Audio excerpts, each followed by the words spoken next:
Bonjour à tous et bienvenue dans cette vidéo ici, Hiroshi Crypto. Et dans cette vidéo, nous allons analyser l'actualité de la crypto-monnaie ainsi que les tendances haussières et baissières. Si le sujet vous intéresse, mettez un gros pouce bleu, prenez un petit café, abonnez-vous. C'est parti, n'oubliez pas de me rejoindre sur Twitter et sur le canal Telegram. C'est là où on décrypte au quotidien les actualités, les dernières news. Et là, dernièrement, il y a eu une grosse mauvaise news. J'ai oublié de vous en parler dans ma vidéo d'hier. Mais après le Canada, les Pays-Bas, les USA, c'est autour de la Belgique. En fait, l'autorité des services et marchés financiers impose à Binance, en fait, ils veulent que Binance simplement arrête les services liés aux monnaies virtuelles. Donc, ils appellent ça comme ça, les monnaies virtuelles, donc les crypto-monnaies. Et donc, on va voir ce que Binance va faire. Mais aux dernières nouvelles, on apprend que Binance est en train de discuter avec la Belgique. Voilà, la Belgique a tendance à copier, coller les voisins comme les Hollandais, etc., ou les Français. Donc, on verra ce que ça va donner par la suite. Donc, n'hésitez pas à me rejoindre sur Twitter. Voilà, pas mal de news que vous allez découvrir tous les jours sur les crypto-monnaies et les tendances. Donc, crypto bubble, qu'est-ce que ça nous donne aujourd'hui? Donc, aujourd'hui, première impression, bullish, OK? Bullish. Et vous allez voir qu'il y a certaines crypto-monnaies qui sont plus haussières que d'autres. Et là, on se rend compte qu'on a un côté DeFi, un côté DEX qui est en train de prendre le pas sur le marché de la crypto-monnaie. On le voit notamment avec le Cake, avec AAVE, SNX, Uniswap également. Et on a aussi quelques DEX. On verra, ce sera beaucoup plus clair sur CoinMarketCap. En tout cas, aujourd'hui, l'impression que nous donne Crypto Bubble, c'est plutôt haussier. Donc, on va regarder ça sur CoinMarketCap, comme d'habitude. Sur CoinMarketCap, on a une autre version. Donc là, on est plutôt, on va dire, 0,17% en moins. Donc, marché plutôt baissier, mais à mon avis, parce que le Bitcoin, il a reculé de 0,40%. Et étant donné que nous sommes en bear market, une simple baisse du Bitcoin, ça fait peur le marché. Donc, ce n'est pas une très grosse baisse, à mon avis. Je pense que même CoinMarketCap, voilà, les statistiques sont en train de se mettre à jour. Mais vous voyez que sur les 7 derniers jours, par exemple, sur XRP, c'est plutôt baissier. Ça, ouais, ça range. On est en dessous des 50 centimes. Et la market cap, elle stagne depuis quelques jours. On est autour des 1,2 trilliards. Donc, il n'y a pas grand-chose, mais on est toujours sur la PP 6 ans, robot PP. Hier aussi, on avait parlé un petit peu de PP. Mais il y a un truc qui ne trompe pas, c'est le BNB. Et franchement, le BNB, il est vraiment possible. D'ailleurs, on a échangé, on a fait un débat sur le canal Telegram. Donc, n'hésitez pas à nous rejoindre sur le canal Telegram, lien dans la description. Le BNB qui n'arrête pas de reculer, même si on voit une hausse de 0,93%, mais c'est vraiment une hausse en trompe-l'œil. C'est carrément baissé hier, c'était autour des 245 dollars à un moment donné. Mais voilà, le marché de la crypto-monnaie, en ce moment, ne se porte pas très bien, pour être sincère, même si on a eu voilà, une espèce de, euh, comment dire, je dirais même presque illusion, en fait. En tout cas, même si on ne le voit pas maintenant, mais on le verra par la suite, sur l'annonce, bien entendu, de BlackRock qui veulent créer un ETF sur le Bitcoin en spot. Donc, on en reparlera prochainement, mais vous voyez bien que les gagnants du jour, c'est bien la DeFi. On le retrouve ici à AVE, PancakeSwap, Synthetix, Uniswap. On a également des DEX avec DYDX et Lido DAO. Donc là, on est vraiment dans la DeFi. Alors, il y a un truc que je voulais vous partager. Et ça, c'est vraiment, je pense que c'est un vrai cadeau que je vous fais, entre guillemets, bien entendu. Et vous allez voir que je suis vraiment différente de la plupart des youtubeurs que vous allez voir, des analyses. Moi, j'ai une analyse complètement différente. Voilà, je ne suis pas votre conseiller financier, faites vos propres recherches. Mais vous allez voir que ce que je vais vous dire aujourd'hui, ça va vraiment avoir du sens et peut-être que ça va, entre guillemets, vous aider ou vous donner plus de clarté. Donc, regardez ici, qu'est-ce qu'on a? On a ben, tout simplement la charte graphique du Bitcoin. Okay, on voit l'évolution. Donc, si on dézoome, on va voir encore également beaucoup plus de clarté. Donc, on va voir que cette zone dans laquelle on se trouve actuellement, celle des 30K, celle 30K, 31K, donc c'est une zone qui se comporte de manière bizarre. C'est-à-dire que là, lorsqu'on était en phase de bull run, on est venu taper dessus, ok, et on est reparti. Lorsqu'il y a eu les mauvaises nouvelles de la Chine à l'époque, qui avait interdit tout simplement le minage, et les mineurs se sont retroussés au Kazakhstan, ils sont barrés au Kazakhstan en clair, eh bien, on est revenu chercher cette zone-là à plusieurs reprises et ça a servi en fait en clair de support. Vous voyez, c'était une très belle zone de support, cette fameuse zone des 32K, on va dire. Et donc, ça repartait et poum, et là, ça a rangé. Donc, après, bien entendu, phase bear market, mauvaise news, etc., etc. Donc là, même là, vous voyez que là, on était sur les news de Terra Luna. Donc, vous voyez que c'est très clair. Donc, ce qu'on se rend compte, c'est que lorsqu'on est sur cette zone-là, sur ce range-là, dans un schéma baissier tel que l'on l'est actuellement, eh bien, on va souvent rechercher cette zone des 19 020K. Là, on était parti chercher carrément les 17 699 et on est remonté, on a recherché les 25K, on a rebondi, enfin, on a redescendu, oui, c'est ça. Donc, on a encore cassé ces fameux 20K vers le bas. Donc, voilà, hop, et là, on a rangé autour des 19, 20K, ça c'était le fameux mois d'octobre, avant de replonger face à la nouvelle de FTX. Ok, bon, je pense que l'historique, vous le savez, mais je pense que d'un point de vue technique, là, ça va vous donner un dézoom et beaucoup plus de clarté. Et donc, là, vous voyez que ici, j'ai tracé une ligne, d'accord, une ligne horizontale euh, en jaune. Pour moi, cette ligne-là, c'est une ligne, peu importe ce que vous allez me dire, que voilà, ce que vous allez croire par rapport à BlackRock, etc.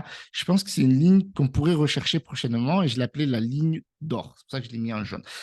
Et là, on a une ligne verte. Donc, on a une phase de cette zone-là. En fait, pour moi, c'est une zone de rechargement.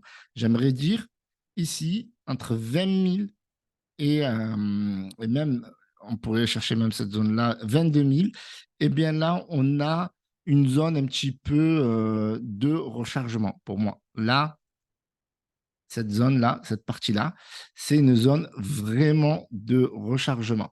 Après là, c'est la zone actuellement, c'est la zone idéale ici. Franchement, pour moi, c'est la zone idéale, que ce soit pour les altcoins, etc. Maintenant, ici, cette zone-là, on l'a touchée, comme je vous en ai parlé dans mes précédentes vidéos, lors de la chute de FTX. OK, on est tous d'accord avec ça. Cependant, OK, c'est que aujourd'hui, même si on est sur cette zone au niveau du Bitcoin, eh bien, on se rend compte que le marché des altcoins, il est plus bas que lorsqu'on était ici. Donc, ça veut dire que pour les altcoins, limite, pour nos cryptos préférés, on pourrait quand même faire du DCA clairement parce que c'est actuellement sous-coté. Maintenant, concernant le Bitcoin, là pour moi, le Bitcoin, vous voyez, là, il attaque cette zone qui était une zone de support en mode bull run et qui devient une zone de résistance. Ça veut dire que là, pour moi, si on achète là, à ce moment-là du Bitcoin, encore une fois, je peux me tromper, eh bien, c'est une grande erreur parce que, étant donné qu'on est sur, voilà, sur un range, quand on dézoome, on le voit clairement, ça veut dire qu'on achète par le haut du range. Et en fait, tant qu'on n'a pas la certitude que BlackRock va, enfin, l'ETF en spot de BlackRock sur le Bitcoin va être validé par la SEC, eh bien, il va y avoir un suspense. Donc, c'est sûr que quand il y a la news, boum, c'est parti voilà, à vitesse grand V, mais à un moment donné, le marché va s'essouffler, à moins d'avoir des grosses news qui vont venir par la suite. Si on reste dans ce schéma-là, il y a de fortes chances tout simplement que le marché va reculer. C'est tout à fait normal. Pourquoi? Parce que on va se retrouver dans une phase d'incertitude et donc les gens, ils vont pas savoir quoi faire. Et donc, qu'est-ce qu'ils vont faire? Ils vont vendre, ils vont se dire, on va prendre des profits. Donc, si aujourd'hui on achète du Bitcoin ou des altcoins qui ont un bon niveau, c'est-à-dire des altcoins qui ont un niveau au-dessus, et l'analyse, elle est là en fait, c'est de découvrir les altcoins qui ont une valeur supérieure à celle où il y a eu la période de FTX, qu'il faut éviter techniquement d'acheter. D'accord? Et les altcoins où il y a une valeur inférieure à la zone de FTX, ben là, c'est clair qu'il faut acheter un DCA, enfin, selon ma vision. Maintenant, la vision idéale, c'est que on a cette zone verte, ok, c'est une zone d'achat, zone d'or, c'est une zone où il faut acheter 2 fois plus techniquement que cette zone verte. Mais si on achète là, vu les conditions du marché et du bear market, eh bien, il ne faut pas rêver. D'accord? Il ne faut pas rêver. On pourrait rechercher cette zone des 32 000 ici, dans le meilleur des cas, avant de repartir à la baisse. Voilà pour l'analyse technique du jour. Dites-moi ce que vous en pensez. Donnez-moi votre avis dans les commentaires. Du coup, on va regarder quelques news. Donc là, on a Michael Saylor, donc on va faire ça en bref, qui dit que le Bitcoin va conserver sa dominance pendant un bon moment. Ben, tout simplement parce qu'il y a eu pour lui de nombreuses institutions comme BlackRock, Fidelity et bien d'autres géants de la finance qui ont déposé donc, le fameux ETF. Et donc pour lui, ben, c'est techniquement le Graal. Et par la suite, il dit qu'il assure que l'avenir apportera un défilé de points positifs à ceux qui ont l'intention de faire proliférer le Bitcoin en tant qu'instrument d'autonomisation économique. Donc lui, voilà, pour lui, ben en fait, tous les gens qui achètent du Bitcoin vont devenir des ambassadeurs et donc ils vont faire en sorte de communiquer massivement sur le Bitcoin. Et d'ailleurs, on voit toujours les Bitcoins maximalistes qui sont toujours là à dire ouais, le Bitcoin, les autres c'est shitcoin, altcoin, etc. Regardez ce qui se passe. Voilà, il n'y a que le Bitcoin également qui est comment dire, euh, euh, qui est entre guillemets régulé dans le sens où c'est considéré comme un commodity et pas une security. Et donc, forcément, ça fait la grosse différence et que le Bitcoin, c'est inattaquable parce que du fait de décentraliser et on peut attaquer tout simplement personne. Alors, par défaut, fait que le Bitcoin, eh bien, voilà, ça va être un truc que personne ne peut attaquer et que la dominance va continuer. Alors d'ailleurs, on va regarder la dominance et la dominance, ouais, elle stagne autour de 51,46%, même si on a un recul de 0,67% par rapport à hier. L'Ethereum, et d'ailleurs j'ai une news sur l'Ethereum intéressante qui remonte de 0,86%, donc là ça se rapproche des 20%. Et l'Ether qui prend 0,09%, donc 7,28%, donc ça ne change pas. Donc, vous voyez, toujours pareil, sur l'ensemble du marché, on est autour des 70, 77, 80% de dominance pour le côté des stablecoins, de l'Ether et du BTC. Et donc, là, on a une news qui est vraiment intéressante. Et là, je ne peux pas m'empêcher de vous la partager, même si j'ai une autre news entre. Alors, on a le Bitcoin et l'Ether qui sont sur la bonne voie pour les gains hebdomadaires les plus importants depuis mars. Donc, vous voyez que même si ce sont deux grosses capitalisations, et même si moi, je ne suis pas fan dans l'absolu lorsqu'on a des petits budgets d'investissement sur ces crypto-monnaies-là, ben, on se rend compte que depuis mars, ben, il n'y a rien qui fait mieux que le Bitcoin et l'Ether, bien entendu, sauf si on considère les shitcoins, PP, machin, les trucs qui tombent du ciel et qu'on chope en retard et qu'on se reprend des moins 20 ou des 30% derrière.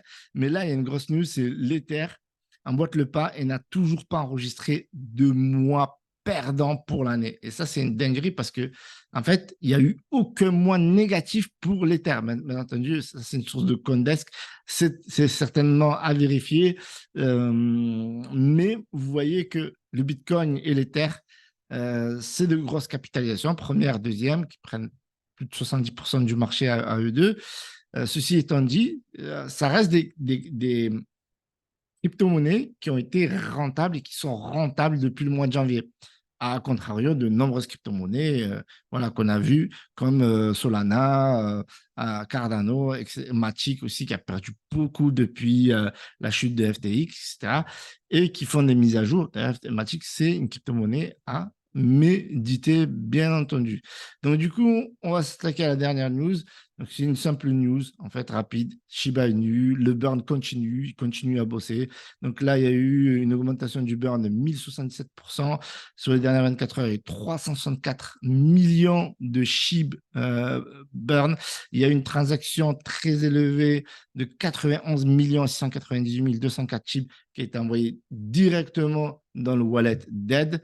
Et donc voilà, l'aventure continue. Moi, je pense qu'on est encore au tout début.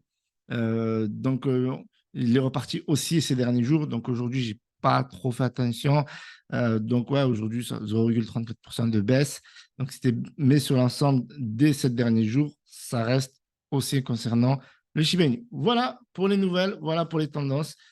Maintenant, prenez vos propres décisions et faites vos propres recherches. Voilà, je vous donne les informations que j'ai et que je consulte. Maintenant, la balle est dans votre camp. Salut à tous, c'était Rocher. N'oubliez pas le pouce bleu, abonnez-vous, Telegram, Twitter, Instagram. Les liens sont dans la description. Salut.